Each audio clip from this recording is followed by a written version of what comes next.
Добро утро, Симона. Да подсетиме, денеска се заокружуваат овие 16 дена на активизам против насилството врз жените, но и денеска е 10 декември, меѓународен ден на човековите права.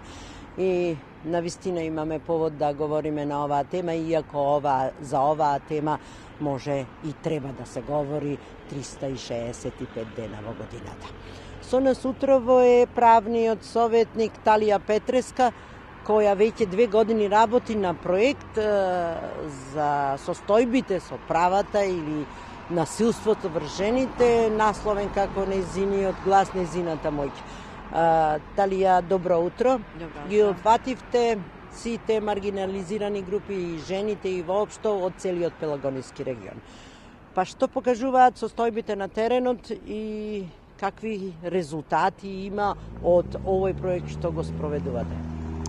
Проектот Нејзина глас, нејзина моќ е веќе во втората година од реализација во Сдружение Центар за раѓанска иницијатива од Прилеп во партнерство со Станица 5 и Сдружение Мултиетничко сдружение за сите возрасти од Црнилиште, а овој проект е финансиран од страна на Цивика Мобилитас.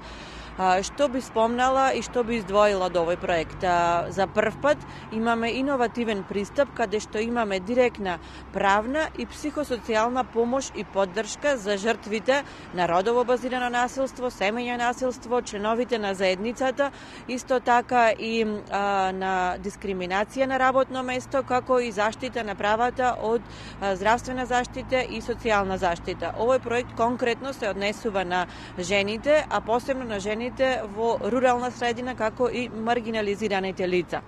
Што покажуваат примерите на теренот, состојбите конкретно, со што се соочувате? Точно така, овој проект веќе втора година го работиме во цел Пелагониски регион и тука би издвоила дека веќе имаме голем број на случаи од сите националности. Значи, имаме и од пријави и од ромската националност, бошњачката, албанската, муслиманската националност, македонската. Значи, сакам да повторам дека не би издвоила конкретно најголем број на случаи, меѓутоа насилството не бира. Значи е застапено кај сите заедници конкретно во Пелагонискиот регион.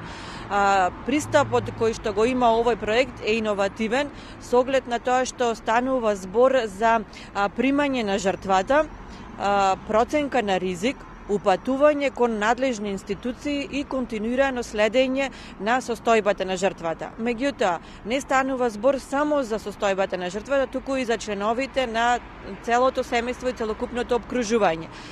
Во однос на ситуацијата каква е пријавата, веднаш се врши проценка на ризик и се упатува жртвата во конкретни институции. Доколку има потреба и за членовите на семејство, истите се упатуваат и тие дали му е потребна правна или психолошка помош и поддршка. Што значи ова е иновативен модел, застапен само тука во нашиот регион, во Пелагонискиот, и со оглед на тоа што се постигнати на вистина завидни резултати во овој период, би го препорачале и во другите региони на нашата држава.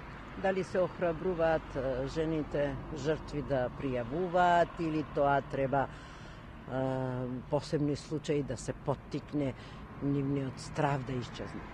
Точно така, на почетокот спомнавте дека ова е денес е меѓународниот ден на човековите права, што значи на овој ден во далечната 1948 година Генералното собрание на Обединетите нации ја усвои Универзалната декларација за човековите права, која што представува воопшто темел на човековите права, и согласно оваа декларација човековите права не се привилегија. Истите се универзални, меѓутоа сите ние треба да се бориме, да ги почитуваме и да ги браниме. Што значи дека поттикнувањето и пријавувањето на случаи не е само изолирано во семејството или од страна на жртвата.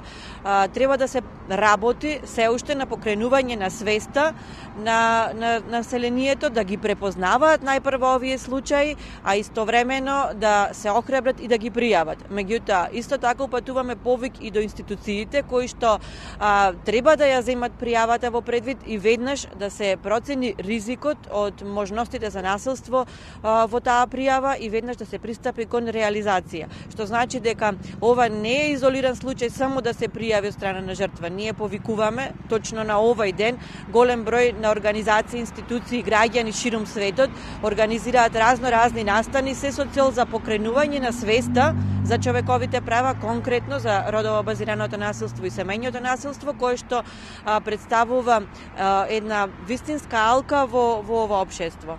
Што значи од пријавувањето во семејството, работа со жртвата, па се до пошироко кој што ги има во општеството сите овие последици кои што можат да настанат, а за жал во текот на оваа година бевме и сведоци какви се последици, па макар и со смртни случаи за жал кои што беа настанати, може да се случат.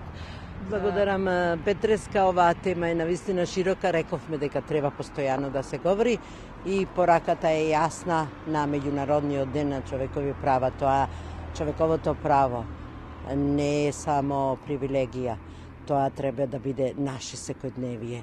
И затоа сите заедно треба да помогнеме да се намалат тие злоставувања и да се зголеми, да се крене гласот и воопшто и на жените и на сите кои имаме еднаквото човеково право. Студио.